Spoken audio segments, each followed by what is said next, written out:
बिहार विधानसभा चुनाव से पहले महागठबंधन एक्शन में नजर आ रहा है। वर्तमान की नीतीश कुमार और बीजेपी गठबंधन की सरकार को बिहार से उखाड़ फेंकने की तैयारी के तहत पटना में महागठबंधन की महत्वपूर्ण बैठक हुई, जिसमें आरजेडी नेता तेजस्वी यादव को बिहार में महागठबंधन की कमान सौंपी गई। दरअसल तेजस्वी यादव को बिहार में महागठबंधन का कोऑर्डिनेशन कमेटी का प्रमुख बनाया गया है। ये समिति चुनाव से जुड़े सभी बड़े फैसलों पर अंतिम रूप देगी। हालांकि मुख्यमंत्री पद के उम्मीदवार पर कोई औपचारिक ऐलान नहीं हुआ, लेकिन तेजस्वी यादव को सौंपी गई ये जिम्मेदारी उनके नाम की संभावनाओं को मजबूती दे रही है। वहीं इतनी बड़ी जिम्मेदारी मिलने पर तेजस्वी यादव ने मीडिया कर्मियों से क्या कुछ कहा, सुनिए। आज कमेटी महागठबंधन की बनी है, जिसकी अध्यक्षता जिम्मेवारी जो है मुझको दी गई है, और हम लोगों को अब चिंता करने की कोई जरूरत नहीं होनी चाहिए। अब चिंता जो है भाजपा के लोगों को करने दीजिए। हम लोग हर एक मुद्दे पर हम सब लोगों की सहमति है, किसी को कोई विरोध नहीं है। आप बात सुनो भाई, बात सुनो, बात सुनिए ना। हर चीज एक ही दिन दे देंगे। थोड़ा धैर्य दीजिए, थोड़ा इंतजार का मजा दीजिए। काहे आप लोग घुमा जाते हैं?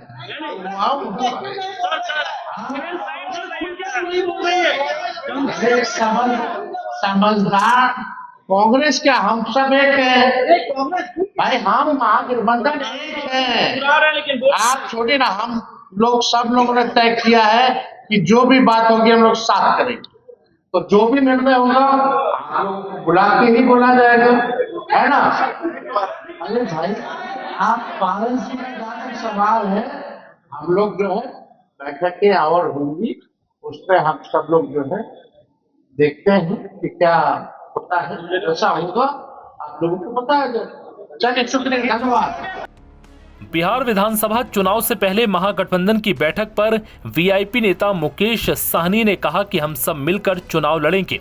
हम पार्टी से दो नेता तेजस्वी यादव के नेतृत्व में कोऑर्डिनेशन कमेटी का हिस्सा होंगे। इस बार लालू जी की विचारधारा वाली सरकार बनेगी। हम लोग जनता के मुद्दा को लेके जाएंगे और बिहार में बदलाव, खास करके बिहार के युवा के लिए, गरीब किसान के लिए, मजदूर के लिए, जो बिहार से बाहर रह रहे हैं, उनके लिए हम लोगों को लड़ाई लड़ना है और एकजुट होकर हम लोग लड़ाई लड़ेंगे।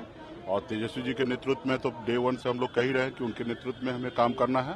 और अभी तो देखिए, सब चीज का एक, अभी सब चीज का ग्रैंड ओपनिंग होना चाहिए ना भाई। ऐसे कैसे बोल देना है? सब चीज का एक समय देखिए, उसके बाद उस पर निर्णय। उसमें कहीं कोई संशय नहीं है, उसमें कहीं पर भी 1% का भी कोई संशय नहीं है। उन्हीं के नेतृत्व में हम लोग चुनाव कैसे लड़ेंगे वो सब सारा क्लियर हो गया। रहा कि कुछ चीज जो आप सोच रहे हैं तो उसको हम लोग अपने हिसाब से कैसे डील करना है वो होगा समय आने पर, और इसका भव्य तैयारी होगा। आप लोग भी रहिएगा। भव्य जो होता है ना, कोई भी पिक्चर का जब जैसे लॉन्चिंग होता है तो किस तरीके से होता है, तो उसी तरीके से इसका भी होगा और भव्य होगा, पूरा अच्छे लेवल होगा। हमारे दिल्ली से बड़े बड़े नेता जो है वो लोग आएंगे, सारे लोग रहेंगे मजबूती से। वो सब चीज जिस पे आप लोग नजर दिखाना चाहते हैं वो उस पे हम लोग आगे का काम करेंगे।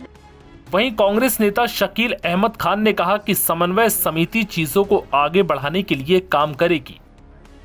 जितनी बातें भी होनी है, जो मुद्दे यहाँ स्पेल आउट हुए हैं, जो तेजस्वी जी ने बहैसियत कोऑर्डिनेशन कमेटी के चेयरमैन के कहा है, जो मुद्दे हैं, और फिर जो कांग्रेस के प्रभारी ने बात कही है, उसी के इर्द गिर्द बात है। कोऑर्डिनेशन कमेटी ही चीजों को आगे बढ़ाने का तय करेगी। क्या सीट शेयरिंग को लेकर भी आज बात? आज इस पे कोई बात नहीं। कोऑर्डिनेशन कमेटी भी अल्टीमेटली फैसला करेगी हर चीज। बाकी और जो पार्टियां हैं क्या उनके लिए भी दरवाजे खुले हैं जो आना चाह रहे हैं? ये तो मैंने पहले भी कहा था, गोडसेवादी को छोड़िए ना, गांधीवादी के साथ रहिए। गुरुवार को पटना में आयोजित बैठक में यह तय किया गया कि समन्वय समिति में कुल 13 सदस्य होंगे, जिनमें प्रत्येक घटक दल से 2 प्रतिनिधियों को शामिल किया जाएगा। समिति चुनावी रणनीति, सीट बंटवारे और प्रचार अभियानों समेत सभी महत्वपूर्ण फैसले लेने के लिए अधिकृत होगी। मुख्यमंत्री पद के उम्मीदवार पर फिलहाल कोई अंतिम निर्णय नहीं लिया गया है। हालांकि आरजेडी और वीआईपी पार्टी प्रमुख मुकेश साहनी तेजस्वी यादव के नाम पर सहमति जता चुके हैं, लेकिन कांग्रेस ने अब तक अपना रुख स्पष्ट नहीं किया है। नव भारत टाइम्स की रिपोर्ट।